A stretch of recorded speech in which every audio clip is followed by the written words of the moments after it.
listeners, and welcome back to Bite-Sized Tales, your audio flash fiction podcast.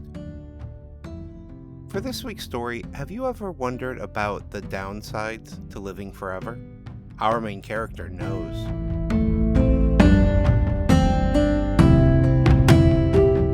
New Year, New Me. Written and read by Wayne Cole.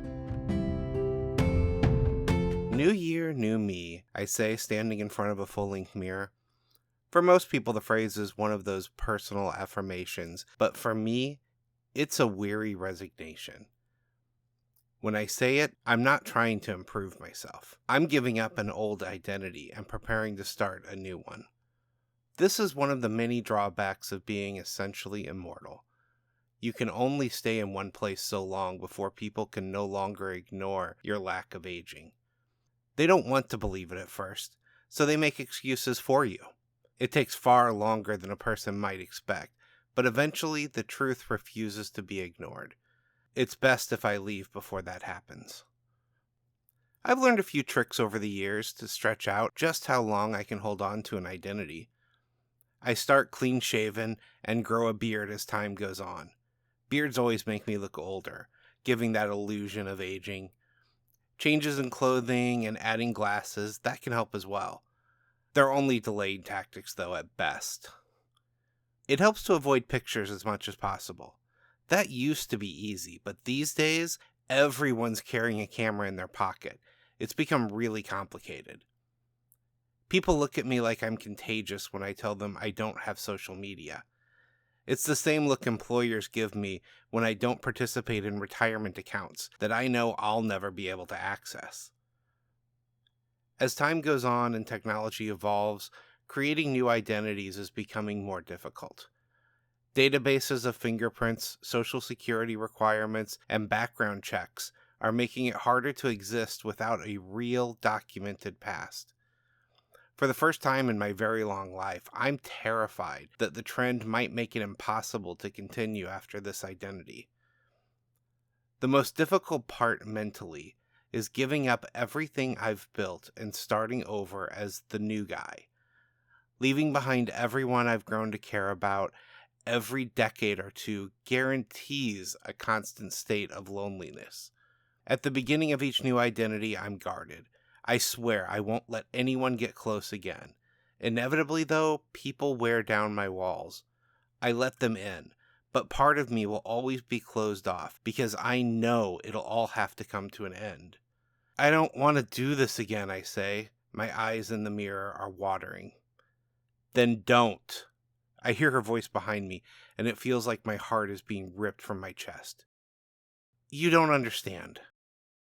That you were just going to leave without saying goodbye? You're damn right I don't understand how you could do that. It's not happening, though.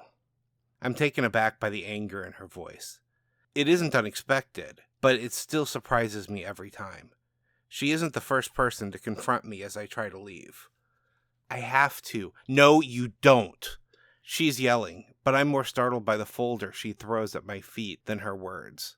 It spills open, sending images across the floor. Some of them are pictures, some are paintings, but all of them are me, living lives I've shed. I can explain.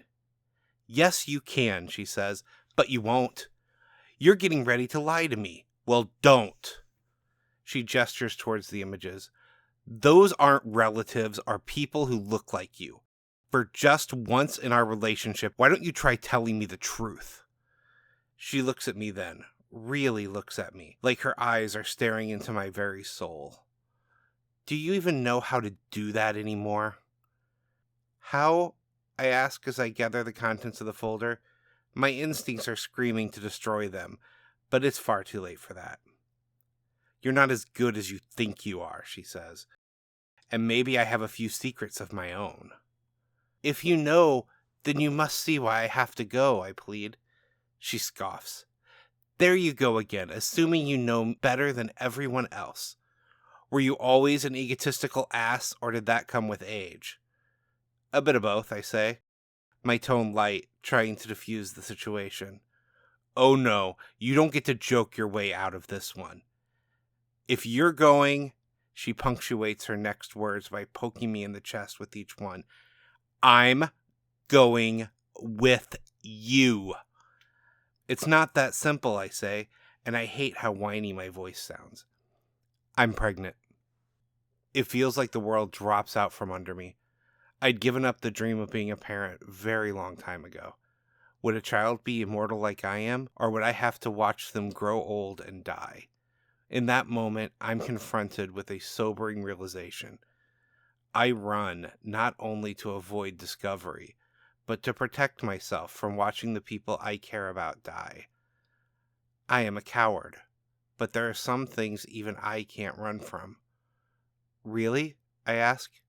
Really, she replies, her tone softer now, more vulnerable. What are we going to do? I'm not going to age. I don't know, she says, but we'll figure it out together. Her words are confident, but her voice makes it sound like a question. For the first time in a very long life, I don't leave.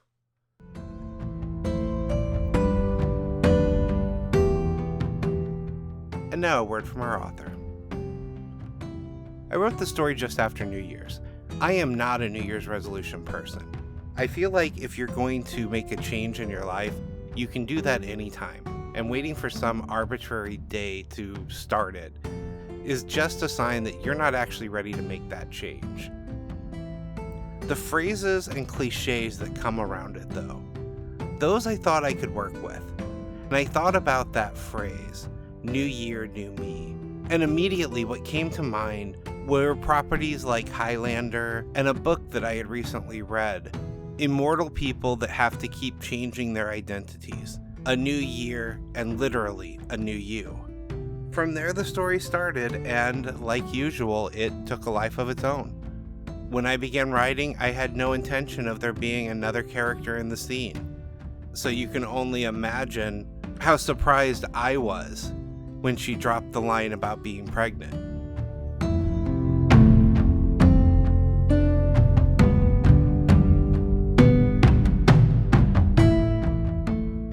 This chapter of Bite-Sized Tales has been brought to you under a Creative Commons Attribution, Non-Commercial, No Derivatives, 4.0 International License.